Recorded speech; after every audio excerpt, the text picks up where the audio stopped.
Good morning, everyone, and thank you so much for joining us today for a special edition of Girls in Science. We've got an exciting virtual version this year. This event is, of course, normally in person, but this year, to keep everybody safe and healthy, we've taken our event online, and we're so excited that you've decided to join us today for Clubhouse Chats, just one of the many ways that you can engage with our incredible mentors as part of this event.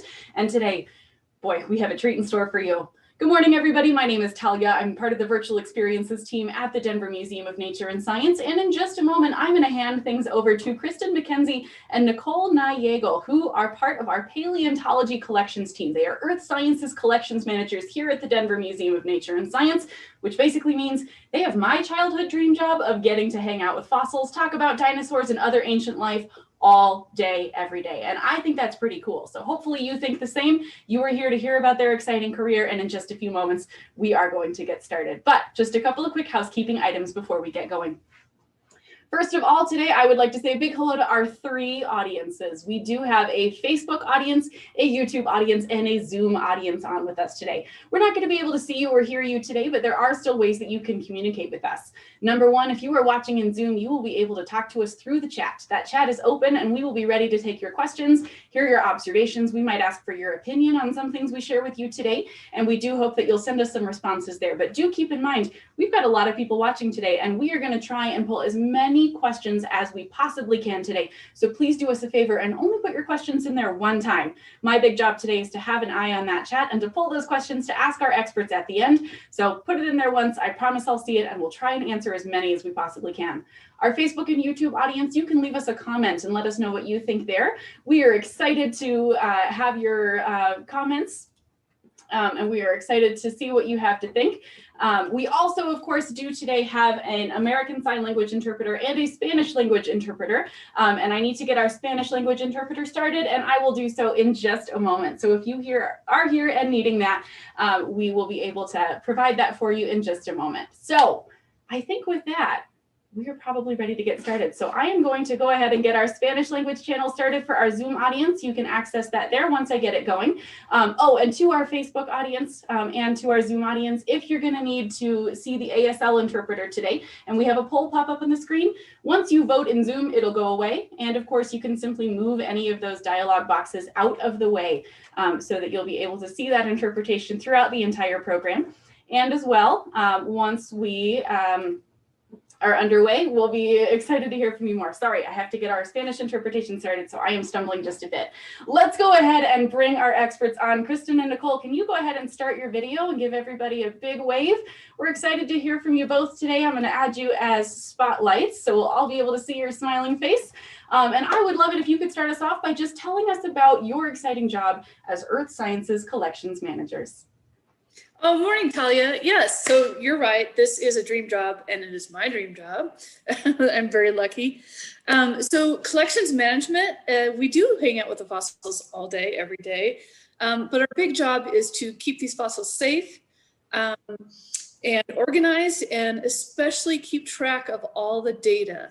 The data is what makes these fossils very important. And we're kind of like really a library of fossils. Yeah, I'm Nicole. Hi, everybody. So there are collections managers for different kinds of museum collections, like anthropology or archaeology, which is the people stuff, zoology, which is all the living animal stuff, so the animals are still alive. The opposite of extinct is extant. Algo puesto extinto es geology and paleontology collections managers. So geología y paleontología.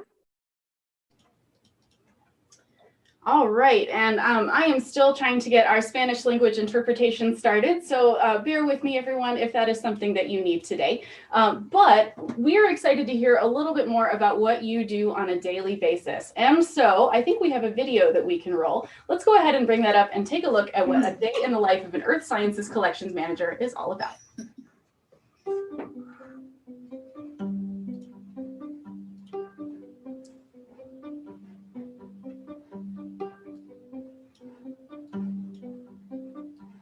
Hi, I'm Kristen MacKenzie, and I am the collections manager here at the Denver Museum of Nature and Science. Hi, I'm Nicole NeuYagle. I'm the assistant collections manager for Earth Sciences.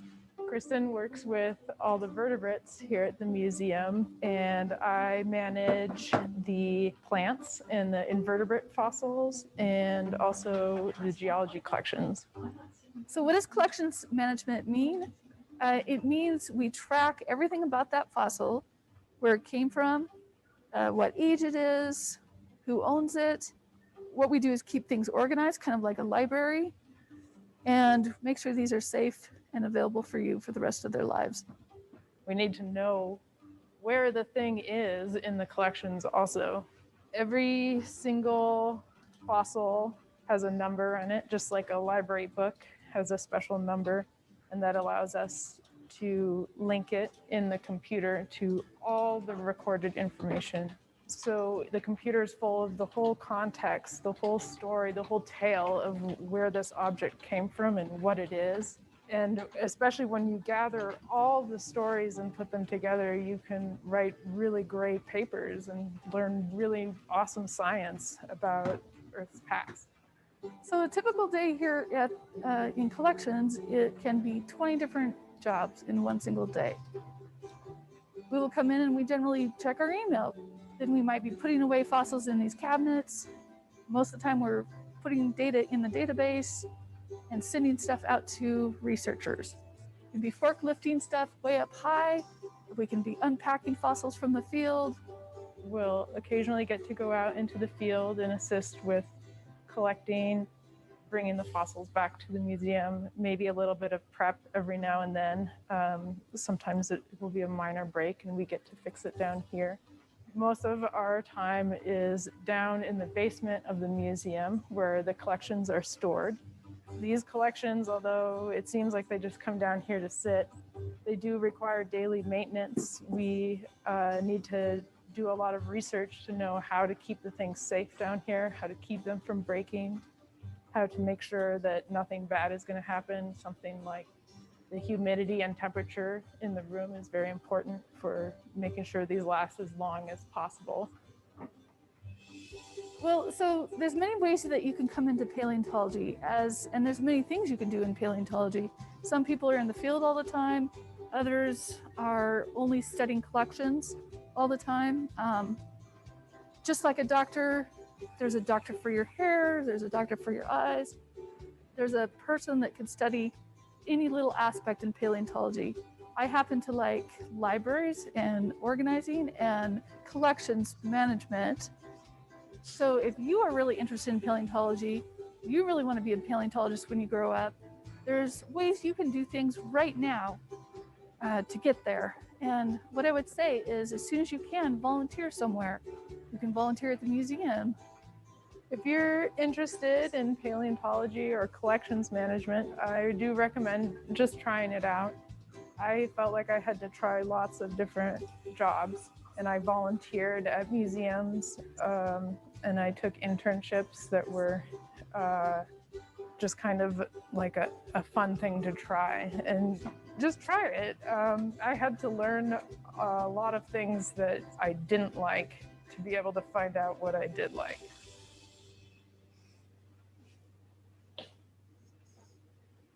So there you have it. That is indeed a dream job, getting to hang out, look at fossils, study fossils, and of course, keep them organized. That's one really big note. One really important point that we saw in that video is that Kristen and Nicole, as our collections managers, do have the responsibility of keeping all of those items together, keeping them organized, knowing where they are, so researchers can continue to use them for science long into the future. Now, we'll have some more content for you in just a moment. I do want to say one more thing. We scrambled a little bit at the start to get our Spanish language interpretation started. That is currently available. So if you are watching in Zoom and that is something that you will need, that is currently available to you now. And as well, if you missed the first piece while we were trying to get that interpretation started, we will post a recording of this session with Spanish language captions or with Spanish language interpretation active in just a little bit. So thanks for your patience, everybody. Now, Kristen and Nicole, we got to see a whole lot of cool stuff in that video. And in just a moment, let's go ahead and we can go ahead and bring up a poll and survey our audience a little bit about what they think your job is. Maybe we can do a little bit of review, but is there anything else you want to add or elaborate on that we saw in that video?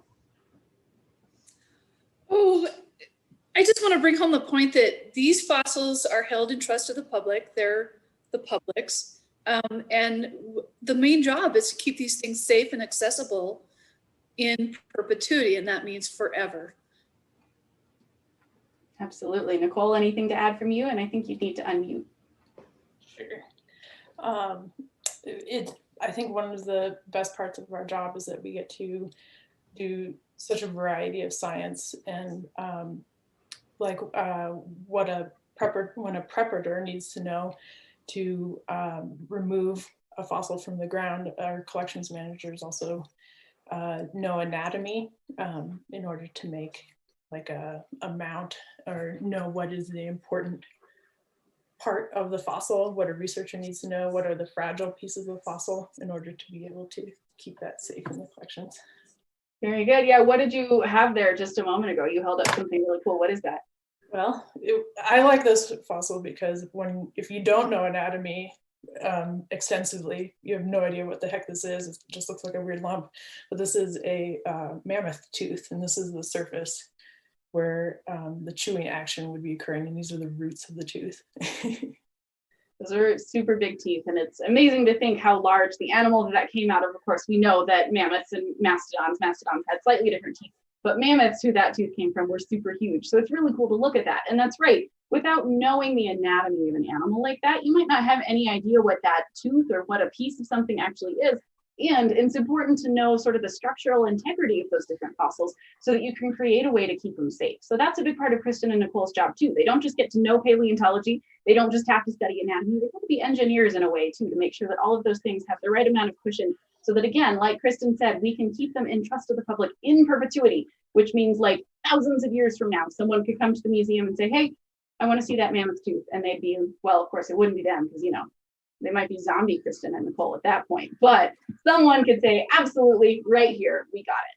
Now let's bring up a poll. Oh, and I do see a comment in the chat from Addie in Zoom saying, a mammoth tooth is so awesome. I can't believe how big it is. Addie, I feel the same way. That is not the first time I've seen a mammoth tooth, and I'm still every time totally amazed when I see it. So let's bring up a poll. Oh, actually, let's not bring up a poll because Kristen's got something cool. I just had to show you, this is one single mammoth tooth. It's even bigger than the one Nicole has. That's awesome.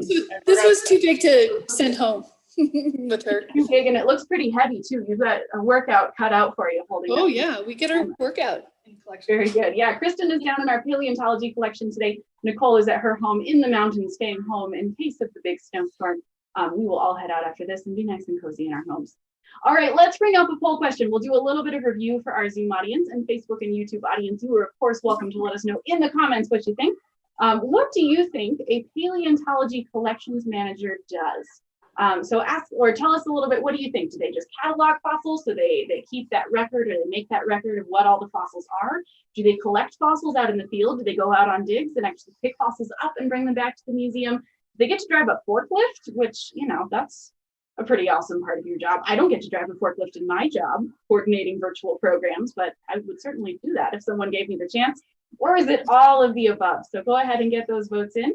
I can see votes are starting to come in, and there is a clear winner pulling ahead. We will, of course, share those results out in just a moment. And as a reminder, if you cannot see the American Sign Language interpreter and you need to see that, you can just move this window off to the side. And we still should be able to see her making all of those incredible movements and translations for you. I see a comment in the chat from Tracy saying, OMG, that is humongoid. I think that is a response to those cool teeth that you held up. All right, let's go ahead and end that poll and take a look at the results. It looks like by and large, everybody thinks all of the above. So Kristen and Nicole, were they right? That's right. Absolutely. Well, way to go, everybody. Congratulations. So these two are, of course, some pretty formidable experts in paleontology. They've showed you some cool stuff. And in just a little bit, we're going to take some questions for them. You'll be able to submit those in the chat. I do have my eye on Facebook with my handy dandy mobile device, so we'll pull some questions from there too. But for now, you all haven't been paleontologists since like the day you were born, right? So tell me a little bit about how you came to this exciting career. Oh gosh. Well, May 18, 1980 is the day Mount St. Helens exploded. And I was a kid then, I was 10 years old. And from then on, all I could think about was mountains and geology and maps. And I still have my scrapbook from them and all the ash that I collected. And then later in high school, I had a earth science teacher that had a mammoth bone in the classroom that he was allowed to keep from his find. And all I could think of after that was Ice Age mega beasts. So yeah, I've loved this since I was a kid. Awesome. And how about you, Nicole? Well, I've always, since a very small child, loved biology and art and paleontology, but I didn't know what I wanted to do for a really long time, even though I had rock and bug collections. It seems like it should have been obvious. And my parents used to take me on camping road trips when I was young, and my love of nature was just always growing. And I tried a lot of different jobs and volunteered at a lot of different places, tried weird classes in school. Like I was just kind of always experimenting to see what I liked, and I liked it all, but the thing I had the longest list of likes about was when I volunteered at the museum in Boulder and went to school for museum and field studies. And it was just been absolutely obsessed, and it just clicked, like, duh. That thing you always liked, turned out that was meant to be your career. Yeah, who knew? I love that. And one important note for everybody who's watching, if you were able to pick up a kit from us a couple weeks ago as part of the Girls in Science experience, Kristen and Nicole actually put together a special activity for you where you can make a collection in your very own home. So they teach you a little bit about the kinds of information that collections managers need to keep track of, everything from what is it to where was it found and when was it found to how many pieces it's in, to help you create a collection just like they keep at the museum of your very own. And maybe what you collect is Barbie shoes, maybe you collect plastic forks from different restaurants, maybe you collect Hot Wheel cars, or maybe you're like Nicole and you go around picking up bugs and rocks. They'll help you catalog your own collection. So that's something that you can do when it gets really snowy here this weekend. You can put together that collection and be a collections manager just like these two. So with that, I would love to hear a little bit more about what you all like to do outside of work. And we've got a cool video to show you, another cool one that takes a little bit of a look at who Kristen and Nicole are outside their incredible job and how they like to spend their time. So let's roll that tape.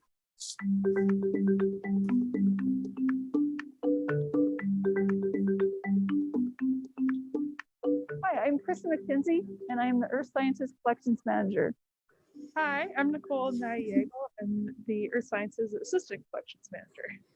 So a collections manager takes care of all the specimens, in this case, Earth Sciences, so rocks, minerals, fossils, meteorites, for example.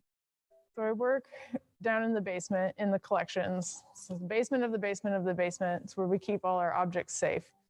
We like to joke that we're vitamin D deficient down here, but on the weekend I get out and I go hiking every weekend in almost all weather.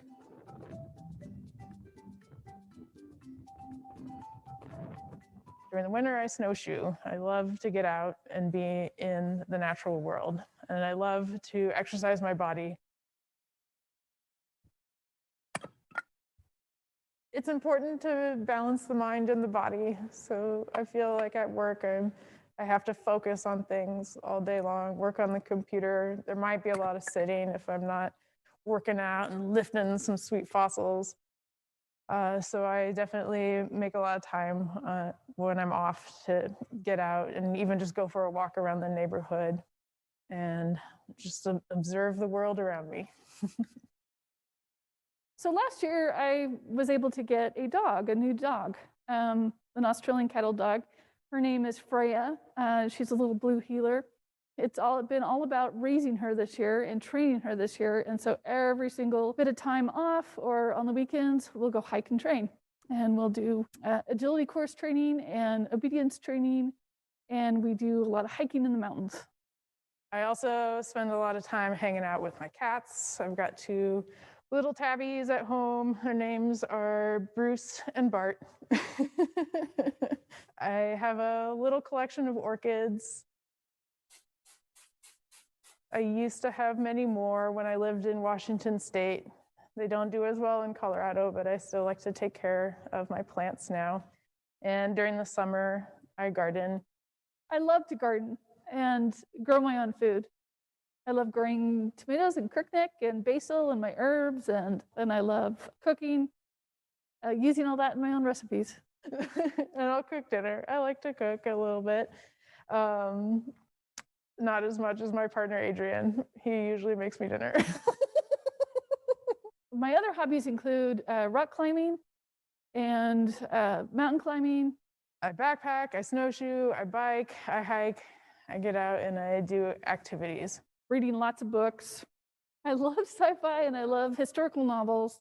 I just finished listening to a book called Semiosis, which is about intelligent alien plants. I am not a Colorado native. Home is Pendleton, Oregon. That's the letter black shirt today for the Pendleton Roundup. I moved to Colorado for my master's program to go to school. When I lived in Washington, I really liked to go hiking and backpacking there. And I came out for a vacation here to Golden and just loved it and found a really awesome master's program in museum and field studies here. And those two things brought me out to Colorado. Straight out of grad school, I got a job in Gainesville, Florida, and in collections management. And then from there, I came here on a grant. And when my predecessor left, I ended up with this job. That's me. I'm a real person. All righty, let me add our experts back in and bring them back on the screen. It's always so fun for me to learn about scientists and what they like to do outside of work, because I think sometimes people think science people are always thinking about our jobs. We're always thinking about science. And of course, that's true, because, you know, we go hiking, we see a cool bug, we got to know what it is. That's just what science people do. But it's always so cool to learn about the things that you like to do outside of your jobs. And Nicole, I have to ask, just knowing what the forecast is here in Colorado a little bit later today and into tomorrow, are you still going hiking today? You said every weekend in all kinds of weather. Maybe just around my neighborhood with my snowshoes on. There you go. Well, you live in a beautiful part of the state, so it's easy for you to still go for a hike, even just out your front door. So we got a couple of really nice comments from our Zoom audience while we were playing that video. Tracy says that, that puppy and those kitties are adorable. We agree, Tracy. And if you saw anything in the video that you really liked or anything that resonated with you, feel free to tell us in the chat. If you have something in common with Kristen and Nicole, go ahead and let us know, because it's always cool for us to learn a little bit about you too. Jayla also says that they love tomatoes. I see lots of questions starting to come in, and a comment from Lee saying more polls. And you know what? We don't have any more polls loaded into Zoom, but here's what I think. We saw two sort of disagreeing sides in this last video. Kristen is very much a dog person and Nicole is very much a cat person. So tell us in the chat, in the comments on Facebook and YouTube, are you a cat person or a dog person? Would you rather hang out with Kristen and Freya, the blue healer, or would you rather hang out with Nicole and her two handsome cats? Let us know in the chat. And Max says that they have gone hiking a lot and have seen and collected fossils from hiking. Let's see, Kira says both, they can't choose. Jayla says dogs, Audrey says cats, Izzy says dogs. Oh man, we're gonna blow up this chat because everybody's got an opinion on that. I personally love dogs and cats, but I am allergic to cats. So I think I gotta go with the dog person because they don't make me sneeze. All right, any last things that you two wanna add? Anything else you wanna tell us about your amazing career or anything else you'd like to share before we move into taking some questions? Oh, definitely. I recommend going and volunteering as soon as you're allowed to at your age. Volunteering is what got me in the door, and I believe Nicole too, and she can tell you about that. But so I volunteered for John Day Fossil Beds for 13 years, and that is what gave me the avenue into grad school and knowing what I was looking at and all this experience, and it was just amazing. So that's always a foot in the door, and that gives you the next step, which makes you an ideal candidate for an internship. Where you can actually come and work for us. And then, the world is your apple. I love it. Nicole, anything else you want to add before we take some questions? Yeah, volunteering was important for me as well.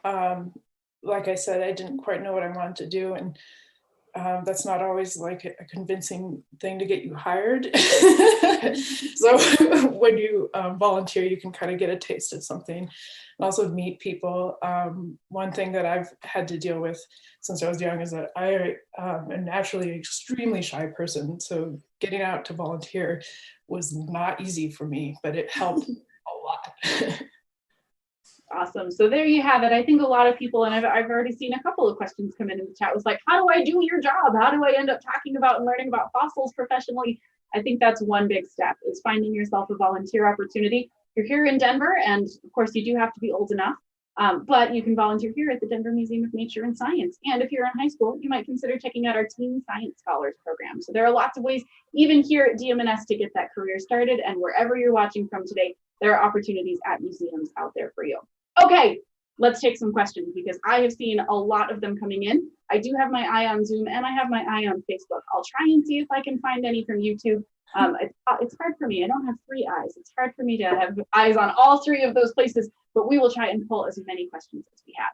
So first question I saw today came from Mac, and Mac is wondering, so do you identify fossils with scientific names? And maybe what Mac is asking is, like, when you pull a fossil out of the ground, can you know what it is? And I know part of your job too, of course, is organizing things by species or by what era they came from. So how do you tell down to the species or down to their scientific name what something is? Or can you always? Kristen, since you're in the call, if you want to answer that one for us. Oh, definitely. I love this question. So learning anatomy, as Nicole has told you, that's kind of our basic template. And once you learn the skeleton, the vertebrate skeleton, it translates across any animal group. And so an ankle looks like an ankle, looks like an ankle. A tooth doesn't always look similar, but you get this image in your mind of the entire skeleton.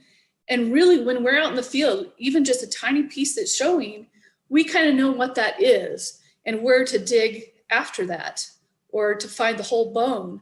And then trying to figure out the exact species it is, or what it really, you know, like a Taurosaurus or a mastodon. That's where you go in and you really compare the differences. It might be the differences inside of the skull, it might be the differences in the teeth, but that's the fun part when you come, you know, you bring it back to the collection and you start comparing it to everything. Yeah. Nicole, what do you have? Hold those up closer. Yeah. I've got some teeth here of 2 different kinds of animals. This one came from a horse, and you can tell by the texture on the top of the tooth. And this one came from a bison, and you can tell that by the shape and texture as well. So some pieces of bone can tell you a lot, especially teeth when it's a mammal. Yeah, so it's all about looking at some of those similarities and some of those differences.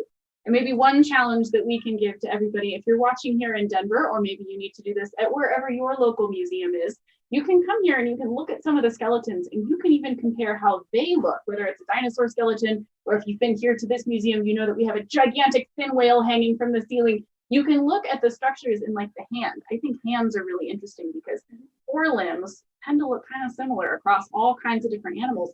That whale's forelimbs, of course, in their fins, have fingers, just like our hands have fingers, and just like how some dinosaurs have fingers. So you can make some comparisons on your own. I love that. Should we take another question? We got a lot of them. All right. Addie is wondering, and Nicole, I'm going to have you answer this one. In your job, do you usually do things on the computer, or do you get to move around and do other stuff a lot? How does it break down between, like, time spent on a computer or sitting down and times doing stuff, working with your hands and moving your body? Normal times, I feel like it's pretty equal. Pandemic times, there's a bit more computer. Lots of database work. There's 2 days a week that I still work remote, and it's just all day, all computers, essentially. But when you do get to work with the fossils, sometimes with big events, like we had to move the collection for 5 years. And it was a workout, and we got real buff lifting those balls. Real strong, real strong. Yeah. Don't And mind. when you go out in the field, you can be out for a week straight, and it makes up for all that time on the computer. Yeah, so that's one thing to think about. If any of you are watching today and are interested in being paleontologists when you grow up, I hope you like camping, because you do spend a lot of time sleeping outside or hanging out outside, again, sometimes for like a week at a time. So maybe you can tell us in the chat or in the comments, is that something that you would be game to do? Does sleeping outside for a week on an expedition to bring up some fossils sound like a best time to you, the best time ever? Or does it sound like not as much fun? So that is one part of being a paleontologist. And there are ways to do paleontology that don't involve doing that. But that is a big part of what Kristen and Nicole both do. All right. Oh, I see an interesting question, I think from either Karenza or Kealoha, knowing the name that I see on here. What's your favorite day of the year? I don't think I've ever been asked that question before. Do you have an answer to that question? Field day. Field day, being outside. Field day. The spring, summer, those field seasons are definitely great. Those are the best day. I thought you were going to say like Halloween or something like that, because you know, that's but I like that question. That's a good answer. Weird mindset, I guess. Different mindset. All right. Ooh, I think here's another great question that a lot of people are probably wondering about. How do you know where to look for fossils? When you are out cataloging, you're out digging things up, how do you actually know? Because I feel like sometimes when I go out in the deserts or like areas where fossils tend to be found, I'm like, I don't see where the fossils are. It's not like a dinosaur bone, it's usually just sticking out of the rock. So how does that work? Oh, I love this question. So I'm just going to grab it. Yeah. We do our homework. We do it really well. We study previous literature of, you know, where we think we want to go. We look at geologic maps. You know, we look at where certain rock types are that typically have fossils. And so we do a tremendous amount of homework first. And then when we go out, we are never skunked. There you go. And I see a question from Amy and Ron actually wondering, so when you find one fossil, do you usually think there's more nearby? Like, is that a good sign? If you find one fossil, there's probably more fossils.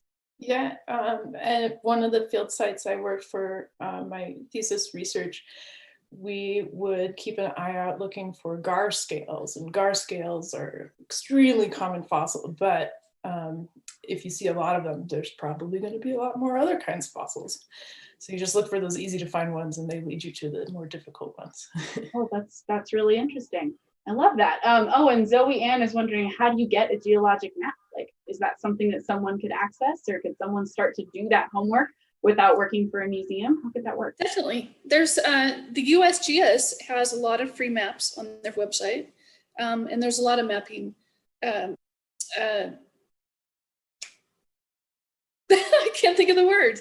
Tools, softwares, there's all kinds of resources out there. Yeah, there's all kinds of resources, and a lot of maps are free for the download.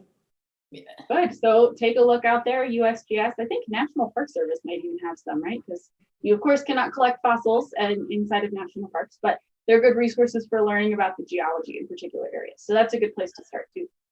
Let's see. Ooh, I'm seeing there are questions I feel like you two always get because they're such good questions. How many fossils do we have in the Museum of Nature and Science? And do either of you have a favorite one? That's always a fun question to ask me. So Nicole, maybe you can tell us how many do we have, and then what's your favorite? And then Kristen, you can tell us what your favorite one is. We're still cataloging all our fossils, but we estimate about 1.5 million fossils here at the museum. And one of my favorite fossils at the museum is kind of stereotypical, it's Stegosaurus, but we have a really cool Stegosaurus thagomizer, the tail spikes, and they have pathologies, so injuries on the tail. And I love fossils that have like fossils upon fossils, and I really like that tail. Yeah, Kristen, how about you? Do you have a favorite? Oh, well, fossil dogs are my favorite, but right now, if you come and see us, on the second floor is our Taurosaurus, and it's just so amazing. I can't even stand it. It's so amazing. It's really cool. And it's really special to me. Yeah. Yeah, it's really special to me because it's the first dinosaur that I've seen in the ground all the way through every single process, and here's the mount, and it's just amazing. Yeah, it's a story that maybe not everybody knows, because Tiny, that is the Taurosaurus that we have on the second floor here at the museum, That discovery was made in 2017, if I remember correctly, which was several years ago at this point. And so could you tell us a little bit about what that discovery was like? Give us the backstory, tell us a little bit more about Tiny and that discovery, and then maybe you can tell us what was your role as collections managers in not only helping get those fossils out of the ground, but then bringing Tiny back to the museum and making that part of our collection. So what's about that? Tell us a little bit more. Sure. Well, it was discovered by one of the construction workers, and they're so good at their job that they can feel when they're going over something different, and they made the right calls. We eventually went out, and our scientist, Dr. Joe Sertich, was able to immediately tell that this is something special. And then he ended up having a lot of us come out, and we dug it out super quickly. And then when it came back into the museum, first it needed to go up to the lab to our preparators. So we have Natalie Toth and Salvador Bastion, and they are just experts at this. They prepared it super fast. And then it comes down to us, the collection managers. And one of my main jobs was to send it out, ship it out to the person that was going to cast it. And then I of course, had to enter all the data, keep track of what was coming and going, and give it its number and put it safely in collections. Very good. So yeah, there's a whole process beginning to end. The process of paleontology does not just start and end with, oh, we found a fossil. There's a lot more that has to happen, especially if that fossil is going to come back and be part of the collection at a museum. It needs to be assigned a number. It needs to be given a place in the collection, and we need to know everything that we can possibly know about it. And that is why Kristen and Nicole's jobs are so important. Because if we just threw all the fossils in a closet, I know, got to dance around a little bit because you got a cool job. If we just threw all the fossils in a closet, that wouldn't be good. Maybe some of you out there have messy closets where you can't find that favorite shirt of yours when you want to wear it. And if that was the case with fossils, that would not be so good. So I love this conversation that we're having because it's leading me to more questions that people have already asked. There's a lot of really related questions coming in today. And looking at the time, we have just a little over 5 minutes. So we're going to try and get through as many as we can. I saw one on Facebook asking, so I know you talked about replicating Tiny's fossils so that it could be brought here as a replica. How many of the bones that we have on display here at the museum, and maybe you don't know the exact number, how many of them are replicas? Are they all bone? Are they all replicas? What would you maybe use to decide that something needs to be replicated? How do you make that decision? Nicole, do you want to answer that one? I don't think I can answer how many are replicas versus real ones. A lot of the times we need to put replicas out on exhibit instead of the real ones to keep the real ones safe. So my educated answer would be most of them are probably replicas if they're like in a skeleton up in a mount, because if you do that with the heavy real bones, they will break over time, especially. And it's better to have something that looks and feels and is the exact same size and shape as the real thing, to show what it is, and then have the original really heavy rock fossil in the collections. And then also researchers can come and take all the little precise measurements and not have the original fossil damaged. Sometimes when those original giant mammoths that you see back in the olden days, they actually had the centers drilled out to put steel reinforcements in there, and we don't want to do that to the original bone anymore. Yeah, there's an important note there. Again, that in perpetuity, that's a phrase that we've said a couple of times today. In perpetuity means forever. Like, we want the collections items, we want the specimens that we have in our collection to be around thousands of years from now. We're not talking in 10 years, we're not talking in 20 years, thousands of years from now. And so it's really important that we do everything we can to make sure that they're not damaged. And so, yeah, I can understand it maybe as a bummer for some people to say, oh, it's not real bones that we see in the exhibits. And some of them actually are real bones. There are real bones in the exhibitions. But sometimes, especially when it's a big articulated skeleton, we have to do what's right for the fossil to make sure it can stay around forever. And I do see a question in the chat from Abigail wondering where we keep the real fossils. So Kristen, can you tell us a little bit about where you are right now? You're in the museum, but you and I are like on opposite corners of the building right now. Right. So I am in the collection space right now, and you can see this giant rack behind me. And this is a real mastodon jaw. And so we have this space looks like a giant vault, and it's just lined in these huge, huge cabinets. And this is where all the fossils, the real stuff is. So I have a right here, this is a real little baby mastodon tooth. So cute, but that's just a baby one. So tiny. And I see Jayla in the chat in Zoom says, epic, that tooth is big. So clearly this is a hit with lots and lots of people who are watching today. And Carolyn says cute. I think Carolyn agrees that that is a very cute small tooth. We have about 5 minutes left, so we're going to try and pull as many questions as we can. I just saw a really good one pop in from Zoe Ann, wondering, are we allowed to go see the collection? Or what can you tell us about how we don't just keep these things locked away. We don't hide them from people. You might not be able to see them on a visit to the museum, just an average everyday visit, but we don't keep them hidden away forever. So how do you use those fossils, the collection, in teaching people about things? Or how could people learn a little bit more? Nicole, you want to talk about that one? Sure. So during the pandemic, it's been closed down, but usually it is normal to have tours and groups schedule time to come down. Unfortunately, we can't have it open doors so that people can come down all the time, because it does endanger the fossils. If not, just I do IPM, which is integrated pest management, and you can bring bugs down in your clothes. So there's like all these weird little things you have to think about just having too many people come through a space, but they are always there and available. We just need to schedule it. And then we do schedule events where we'll pick out fossils to bring out to the public and do like table events, or in the past year, media events to make sure that all these real fossils get their time to shine as well. Yeah, so sometimes if you're at the museum, there might be a special day where our collection staff, our science staff, bring out some items from behind the scenes so that you get to see them. And of course, we use them in events like this so that you get to see things like the ones behind Kristen. Awesome. I see one really, really good question from Maddie.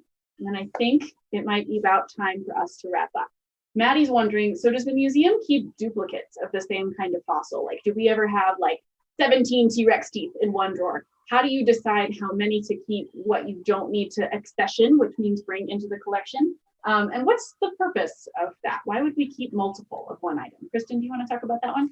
Multiple copies or multiple fossils of the same thing? Tell us a little bit about both. Yeah, okay. So copies of casts, like the one that Nicole showed you, we might keep 3 or 4, and that is so that we can give them away to researchers as needed, and get something back from that researcher. So we might do a trade.